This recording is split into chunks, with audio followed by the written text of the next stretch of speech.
उत्तर प्रदेश के योगी आदित्यनाथ सरकार ने हलाल सर्टिफाइड प्रोडक्ट्स पर बैन लगा दी है। इसको लेकर यूपी के प्रयागराज, सहारनपुर, लखनऊ, अलीगढ़ समेत कई जिलों में छापेमारी भी चल रही है। Department of food safety and drug administration छापेमारी की कार्रवाई कर रहा है। ये तो इस खबर का अपडेट था। अब आपको बताएंगे कि आखिर हलाल प्रोडक्ट्स क्या होता है और इन्हें सर्टिफिकेट देता कौन है और क्यों यूपी सरकार ने इसको बैन कर दिया।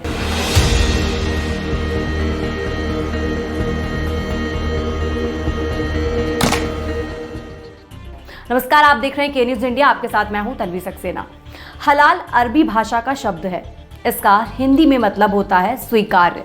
कुरान शरीफ में भी दो अरबी शब्दों का जिक्र है, हलाल और हराम। हलाल यानी कि इस्लाम धर्म के हिसाब से जो स्वीकार्य हो, जिसकी इजाज़त हो, और हराम यानी कि जो अस्वीकार्य हो, जिसकी इजाज़त ना हो। हलाल सर्टिफाइड का मतलब है कि खाने वाला प्रोडक्ट शुद्ध है और इस्लामी कानून के अकॉर्डिंग तैयार किया गया है। कुछ शाकाहारी मिठाइयों में अल्कोहलिक तत्व हो सकते हैं, इसलिए उन्हें हलाल की श्रेणी में नहीं रखा जा सकता, भले ही पहले से वो सर्टिफाइड क्यों ना हो। अब हलाल सर्टिफिकेट दिया क्यों जाता है, ये भी आपको बताते हैं।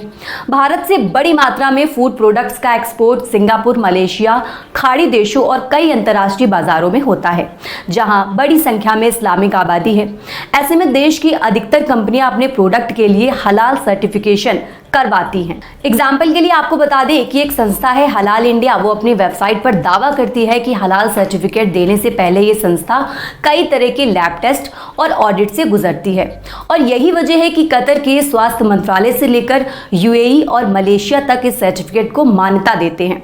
और भारत से जो भी प्रोडक्ट दुनिया के तमाम इस्लामिक देशों को भेजे जाते हैं, उनके लिए सर्टिफिकेशन जरूरी होता है। अब आपके मन में ये भी सवाल चल रहा होगा कि आखिर यूपी में हलाल सर्टिफाइड प्रोडक्ट्स पर बैन क्यों लगाया गया, तो ये भी आपको बताते हैं। यूपी सरकार ने इस तरह के सर्टिफिकेट वाले प्रोडक्ट्स को बैन कर दिया है, और इसके पीछे हवाला दिया है राजधानी लखनऊ के हजरतगंज थाने में दर्ज एफआईआर का।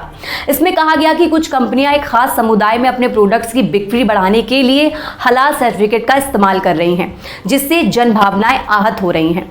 17 नवंबर को दर्ज इस एफआईआर के बाद 18 नवंबर को ही योगी सरकार ने इस तरह के सर्टिफिकेट वाले प्रोडक्ट्स को पूरे यूपी में बैन कर दिया था।